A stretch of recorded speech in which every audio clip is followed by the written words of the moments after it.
তো বন্ধুরা, গ্রীষ্মের শুরুতেই তোমরা তোমাদের ছাদ বাগানের মধ্যে লাউ কুমড়ো গাছ প্রতিস্থাপন করেছো, কিন্তু এখনো পর্যন্ত কি তোমাদের গাছগুলি সঠিকভাবে বৃদ্ধি হচ্ছে না? গাছের পাতা হলুদ হয়ে গাছ থেকে ঝরে যাচ্ছে। নানান ধরনের খাবারকে প্রয়োগ করেও তোমরা কি তোমাদের লাউ কুমড়ো গাছের মধ্যে স্ত্রী ফুল আনতে পারছো না? বারবার গাছের মধ্যে পুরুষ ফুল আসতে লক্ষ্য করতে পারছো? তাহলে এই ভিটামিনটি দিয়ে দাও তোমাদের লাউ এবং কুমড়ো গাছের মধ্যে। তো বন্ধুরা, এই ভিটামিনটি যেমন আমরা বাড়ির মধ্যে অতি সহজে বিনামূল্যে তৈরি করতে পারবো, তেমন এই ভিটামিনটি লাউ এবং কুমড়ো গাছের বয়স যখন 20 দিন হবে, তারপর থেকে যদি 20 থেকে 25 দিন অন্তর অন্তর মাত্র 3 বার আমরা প্রয়োগ করতে পারি, তাহলেই কিন্তু আমরা দেখতে পাবো যে আমাদের প্রত্যেকটা লাউ এবং কুমড়ো গাছের মধ্যে প্রচুর পরিমাণে স্ত্রী ফুল আসছে, পুরুষ ফুল আসার হার কমতে শুরু করছে এবং গাছগুলি দ্রুত হারে বৃদ্ধি বিকাশ করছে।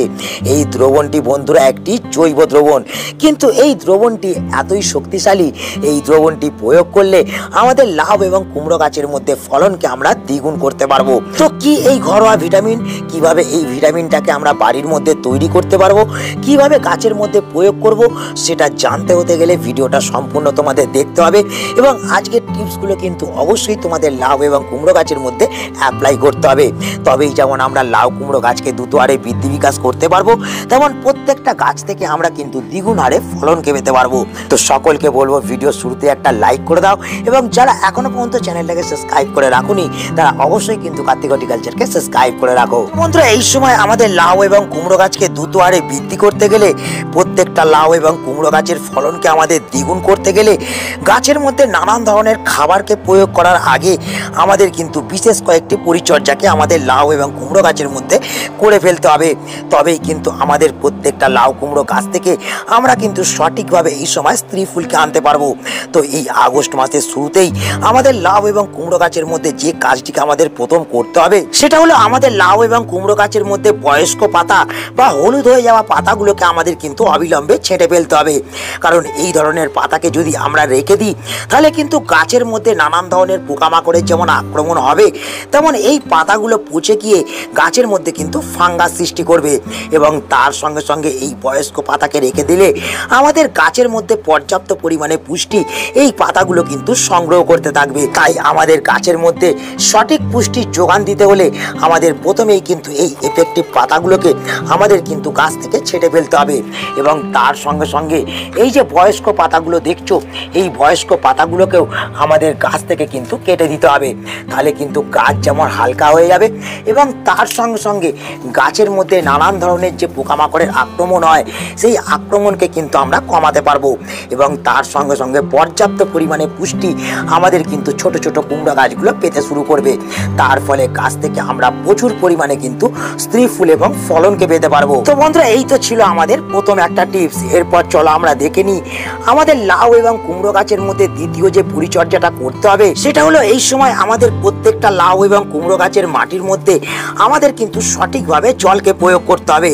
কারণ বন্ধুরা, আমরা সকলেই জানি এই সময় প্রবল পরিমাণে কিন্তু বৃষ্টি আমরা লক্ষ্য করতে পারছি এবং আমাদের লাউ এবং কুমড়ো গাছ অতিরিক্ত পরিমাণে যেমন জলকে পছন্দ করে না, তেমন কম জলকেও একেবারেই পছন্দ করে না। এই দুটো ক্ষেত্রেই কিন্তু আমাদের গাছগুলি কিন্তু মারা যেতে পারে। তো এক্ষেত্রে আমাদের যেটা করতে হবে, আমরা বৃষ্টি চলাকালীন আমরা গাছের মধ্যে কখনোই জলকে প্রয়োগ করব না।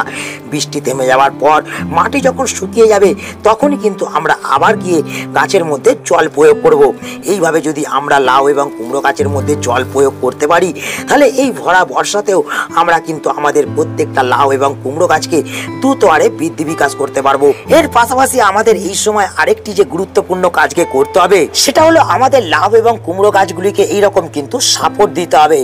কারণ বন্ধুরা, আমাদের লাউ এবং কুমড়ো গাছ কিন্তু লতানে গাছ এবং আমরা এইরকম যদি সাপোর্ট দিতে পারি, তাহলে গাছগুলো যেমন দ্রুত হারে বৃদ্ধি বিকাশ করতে পারবে, তেমন গাছগুলো লতিয়ে গিয়ে রোদযুক্ত স্থানের মধ্যে যেতে পারবে। তো বন্ধুরা, এখানে তোমরা দেখতে পাচ্ছ আমার এই কুমড়ো গাছটা কিন্তু লতিয়ে একেবারেই রোদযুক্ত স্থানের মধ্যে যেতে শুরু করেছে। তো এই রকম রোদযুক্ত স্থানের মধ্যে আমাদের কুমড়ো গাছগুলি যদি যেতে শুরু করে, তাহলে গাছের বৃদ্ধি বিকাশ যেমন দ্রুত হারে হবে, তেমন গাছের মধ্যে আমরা প্রচুর পরিমাণে স্ত্রী ফুল আনতে পারবো। গাছের ফলনকে আমরা কিন্তু এই সময় দ্বিগুণ করতে পারবো। তো বন্ধুরা, এর পাশাপাশি আমাদের যে 3 নম্বর কাজটাকে আমাদের লাউ এবং কুমড়ো গাছের মধ্যে করতে হবে, সেটা হলো এই সময় আমাদের লাউ এবং কুমড়ো গাছকে দ্রুত হারে ঝাঁকড়া করে তুলতে এবং গাছের মধ্যে প্রচুর পরিমাণে স্ত্রী ফুল আনতে একটা কৌশলকে আমাদের অবলম্বন করতে হবে। তো সেই কৌশলটা কি? সেই কৌশলটা হলো বন্ধুরা, আমাদের কিন্তু এই সময় গাছের মধ্যে 2G কাটিংকে করে ফেলতে হবে।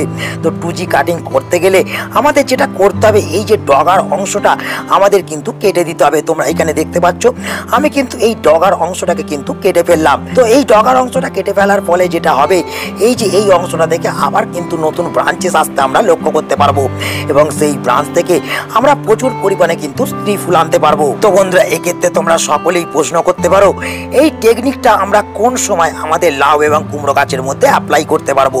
তো বন্ধুরা, আমাদের লাউ কুমড়ো গাছের বয়স যখন প্রতিস্থাপন করার পর থেকে 25 থেকে 30 দিন হবে, তখনই কিন্তু আমরা এই টেকনিকটাকে অ্যাপ্লাই করব। তোমরা এখানে দেখতে পাচ্ছ আমার এই কুমড়ো গাছটা কিন্তু 25 দিনের ওপর কিন্তু বয়স হয়ে গেছে। তারপরেই কিন্তু আমি এই টেকনিকটাকে অবলম্বন করেছি, আমি কিন্তু গাছের মধ্যে 2G কাটিংটা করে ফেলেছি। তো এই ক্ষেত্রে আমাদের যেটা হবে, আমরা কিন্তু গাছ থেকে নতুন ব্রাঞ্চেস পাবো এবং সেই ব্রাঞ্চ থেকে আমরা কিন্তু নতুন করে আবার ফুল এবং কুঁড়িকে লক্ষ্য করতে পারবো। তো বন্ধুরা, এই তো ছিল আমাদের 3 নম্বর এবং গুরুত্বপূর্ণ একটি কাজ। এরপর চলো আমরা দেখে নিই আমাদের লাউ এবং কুমড়ো গাছের মধ্যে 4 নম্বর কোন কাজটিকে করতে হবে। সেটা হলো এই সময় আমাদের লাউ এবং কুমড়ো গাছের মধ্যে খাবার এবং ভিটামিনকে প্রয়োগ করতে হবে, যেটাকে নিয়ে আমি ভিডিও শুরুতেই তোমাদের সঙ্গে আলোচনা করলাম। তো কিভাবে এই খাবারটিকে আমরা প্রস্তুত করব, কিভাবে গাছের মধ্যে প্রয়োগ করব, তো চলো সময় নষ্ট না করে সেটাকে দেখে নেওয়া যাক। বন্ধুরা, আমাদের লাউ এবং কুমড়ো গাছের জন্য এই ঘরোয়া ভিটামিনটাকে তৈরি করতে প্রথম যে জিনিসটা আমাদের লাগবে সেটা হলো 2টো পাত্র। তোমরা এখানে দেখতে পাচ্ছ আমি কিন্তু 2টো প্লাস্টিক পাত্রকে ব্যবহার করেছি এবং 2টো পাত্রের মধ্যে আমি কিন্তু 250 ml করে জলকে এখানে প্রয়োগ করব। তোমরা দেখতে পাচ্ছ আমি এই 2টো পাত্রের মধ্যে 250 ml করে জল নিয়ে নিচ্ছি। এরপর আমাদের যেটা লাগবে সেটা হলো বন্ধুরা এই উপকরণটা। তো বন্ধুরা, এখানে তোমরা দেখতে পাচ্ছ আমি কিন্তু 4 থেকে 5টা বড় বড় পেঁয়াজের খোসাকে কিন্তু ব্যবহার করেছি। তো বন্ধুরা, এই পেঁয়াজের খোসার মধ্যে কিন্তু প্রচুর পরিমাণে আয়রন, ম্যাগনেসিয়াম এবং তার সঙ্গে সঙ্গে পটাশিয়াম এবং বিভিন্ন ধরনের কিন্তু মাইক্রোনিউট্রিয়েন্ট থাকে, যা গাছকে দ্রুত বৃদ্ধি বিকাশ করার পাশাপাশি গাছের মধ্যে প্রচুর পরিমাণে ফলনকেও আনতে সাহায্য করে।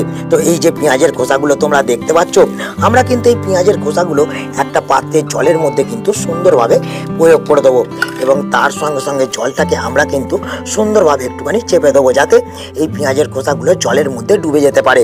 তোমরা দেখতে পাচ্ছ আমি কিন্তু এই লিকুইড দ্রবণটা তৈরি করতে দিয়ে দিলাম এবং এই যে পাত্রটা দেখতে পাচ্ছ, এই পাত্রের মধ্যে আমাদের এরপর যেটা নিতে হবে সেটা হলো বন্ধুরা চা পাতা।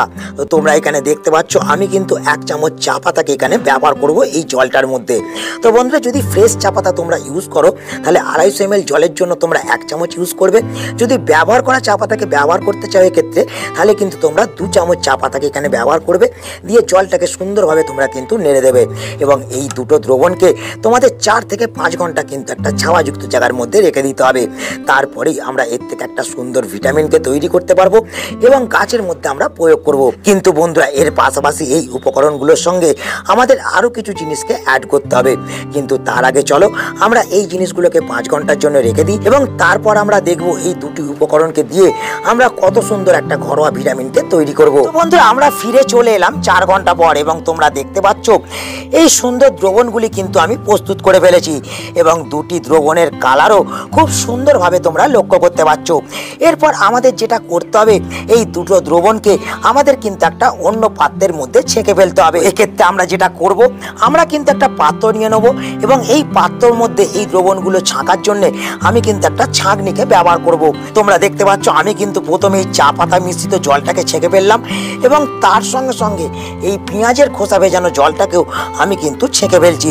তোমরা দেখতে পাচ্ছ এই 2টো উপকরণকে কিন্তু কখনোই এই দ্রবণটার সঙ্গে কিন্তু মেশানো যাবে না। এক্ষেত্রে আমাদের কিন্তু অবশ্যই এই দ্রবণগুলো কিন্তু এই উপকরণগুলো থেকে ছেঁকে ফেলতে হবে। তো বন্ধুরা, এই যে দ্রবণটাকে তোমরা দেখতে পাচ্ছ, এই দ্রবণটার মধ্যে যেমন প্রচুর পরিমাণে নাইট্রোজেন আছে, তেমন সালফার, ম্যাগনেসিয়াম, তার সঙ্গে সঙ্গে আয়রন এবং প্রচুর পরিমাণে পটাশিয়াম আছে, যা গাছকে দ্রুত বৃদ্ধি বিকাশ করতে এবং গাছের মধ্যে প্রচুর পরিমাণে স্ত্রী ফুল আনতে সাহায্য করবে। কিন্তু বন্ধুরা, আমাদের এই সময় যেটা করতে হবে, গাছের ফলনকে কিন্তু দ্বিগুণ করতে হবে। তার জন্য এই দ্রবণটাকে আমাদের আরও স্ট্রং তৈরি করতে হবে।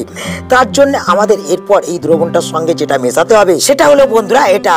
তো তোমরা আমার হাতে যে জিনিসটাকে দেখতে পাচ্ছ সেটা হচ্ছে লাল পটাশ। তো বন্ধুরা, এই পটাশ কিন্তু প্রচুর পরিমাণে গাছের স্ত্রী ফুল আনতে সাহায্য করবে। এবং আমাদের প্রত্যেকটা লাউ এবং কুমড়ো গাছের ফলকে ঝরে পড়ার হাত থেকে কিন্তু বাঁচাবে। তো এক্ষেত্রে আমরা দেখতে পাচ্ছ এই 500 ml জলের মধ্যে আমরা কিন্তু এই 1 চামচ পটাশকে কিন্তু দিয়ে সুন্দরভাবে কিন্তু গুলে নেব। এরপর আমাদের এর সাথে যে জিনিসটাকে মেশাতে হবে সেটা হচ্ছে বন্ধুরা এটা। তো তোমরা এরপর যে জিনিসটাকে আমার হাতে লক্ষ্য করতে পারছো সেটা হলো ভিনেগার, যা আমরা সকলেই রান্নার কাজে ব্যবহার করি এবং আমাদের রান্নাঘর থেকেই কিন্তু এটাকে সংগ্রহ করতে পারবো। এই ভিনেগার গাছের মাটিকে অ্যাসিডিক করে তুলবে এবং তার ফলে গাছের ফুল এবং ফল ঝরা কিন্তু বন্ধ হবে। তো এটা কতটা পরিমাণে আমরা প্রয়োগ করব? তো বন্ধুরা এই যে 500 ml জল দেখছো, 500 ml জলের মধ্যে আমরা কিন্তু 10 ml ব্যবহার করব। এই যে বন্ধুরা ছিপিটা দেখছো, এটা 5 ml এর একটা ছিপি। তো এই ছিপিটার মাপ করে তোমরা কিন্তু 2 ছিপি ভিনেগার এই জলটার মধ্যে কিন্তু প্রয়োগ করে দেবে। তো এরপর যেটা করতে হবে, আমাদের এই দ্রবণটাকে আবার কিন্তু সুন্দরভাবে একটু গুলিয়ে নিতে হবে এবং এই দ্রবণটাকে এবার আমরা গাছের মধ্যে প্রয়োগ করতে পারবো। কিন্তু বন্ধুরা এই দ্রবণটা গাছের মধ্যে প্রয়োগ করলে গাছ যাতে সঠিকভাবে ইনটেক করতে পারে বা গাছের মাটি থেকে যাতে সমস্ত ধরনের ফাঙ্গাস এবং ব্যাকটেরিয়া দূর হতে পারে, সেক্ষেত্রে আমরা এর সঙ্গে আরেকটি যে গুরুত্বপূর্ণ উপকরণকে মেশাবো সেটা হলো বন্ধুরা হলুদ। তো তোমরা দেখতে পাচ্ছ আমি কিন্তু এখানে 1/2 চামচ হলুদকে ব্যবহার করেছি এবং এই হলুদ কিন্তু আমাদের গাছের মধ্যে নানান ধরনের ভিটামিনের যোগান দেয়, তার সঙ্গে সঙ্গে গাছের মাটি থেকে ফাঙ্গাস এবং ব্যাকটেরিয়াকে দূর করে এবং গাছের মধ্যে হওয়া পিঁপড়ে, কেঁচো, কেন্ন, কৃমিকেও কিন্তু মাটি থেকে নিমেষেই দূর করতে পারে। তো এই হলুদকে আমরা কিন্তু এর সঙ্গে 1/2 চামচ মিশিয়ে দিয়ে আবার কিন্তু একটুখানি গুলে নেব। কিন্তু বন্ধুরা এই যে লিকুইড দ্রবণটা তৈরি হলো, এই দ্রবণটাকে কিন্তু আমরা গাছের মাটিতে কখনোই ব্যবহার করতে পারবো না। তার জন্য আমাদের যেটা করতে হবে সেটা হলো এর সঙ্গে কিন্তু আমাদের আরো 500 ml জলকে মেশাতে হবে। তোমরা এখানে দেখতে পাচ্ছ এটা কিন্তু আমি পুরোপুরি 1 লিটার একটা দ্রবণ তৈরি করলাম এবং এই দ্রবণটাকে এবার আমাদের কতটা পরিমাণে গাছের মধ্যে প্রয়োগ করতে হবে, তো চলো সময় নষ্ট না করে সেটাকে দেখে নেওয়া যাক। তো বন্ধুরা তোমরা দেখতে পাচ্ছ আমি কিন্তু আমার লাউ এবং কুমড়ো গাছের কাছে চলে এসেছি এবং এই সুন্দর দ্রবণটাকে প্রয়োগ করার জন্য আমি কিন্তু প্রস্তুত হয়ে গেছি। তো বন্ধুরা তোমরা সকলেই কিন্তু টবের মধ্যে, কন্টেনারের মধ্যে কিংবা বাড়ির উঠানে লাউ গাছ প্রতিস্থাপন করো। তোমরা দেখতে পাচ্ছ আমি কিন্তু একটা বস্তার মধ্যে লাউ গাছকে প্রতিস্থাপন করেছি এবং এই বস্তাটার সাইজ 22 ইঞ্চি। তো এই বস্তাটার মধ্যে আমাদের কিন্তু এই যে 250 ml দ্রবণ, আমরা এই 250 ml দ্রবণকে ব্যবহার করব। কারণ বন্ধুরা অতিরিক্ত পরিমাণে বা ঘন ঘন কখনোই এই দ্রবণটা গাছের মধ্যে প্রয়োগ করা যাবে না। তো এখানে তোমরা দেখতে পাচ্ছ আমি কিন্তু সম্পূর্ণ দ্রবণটা আমার লাউ এবং কুমড়ো গাছের মাটির মধ্যে কিন্তু প্রয়োগ করে দিলাম। তো এইভাবে আমাদের এই দ্রবণটিকে প্রয়োগ করতে হবে মোট 3 বার। তো বন্ধুরা আশা করি তোমরা সকলেই বুঝতে পারলে আমাদের বৃদ্ধি বিকাশ না হওয়া এবং স্ত্রী ফুল না আসা লাউ এবং কুমড়ো গাছের মধ্যে কোন কোন পরিচর্যাকে করতে হবে এবং কোন খাবারকে আমরা গাছের মধ্যে এই সময় প্রয়োগ করব। তো বন্ধুরা আজকে এই গুরুত্বপূর্ণ ভিডিওটা এখানেই আমি শেষ করছি। আশা করি এই ভিডিওটা তোমাদের সকলের কাজে লেগেছে। যদি ভিডিওটা ভালো লাগে তাহলে অবশ্যই ভিডিওটাকে একটা লাইক করে দেবে, তোমাদের বন্ধুদের কাছে শেয়ার করে দেবে। যারা নতুন বন্ধু তারা চ্যানেলটাকে অবশ্যই কিন্তু সাবস্ক্রাইব করে রাখবে। তো বন্ধুরা দেখা হচ্ছে আবার একটা নতুন ভিডিওতে। সকলে ভালো থেকো, নমস্কার।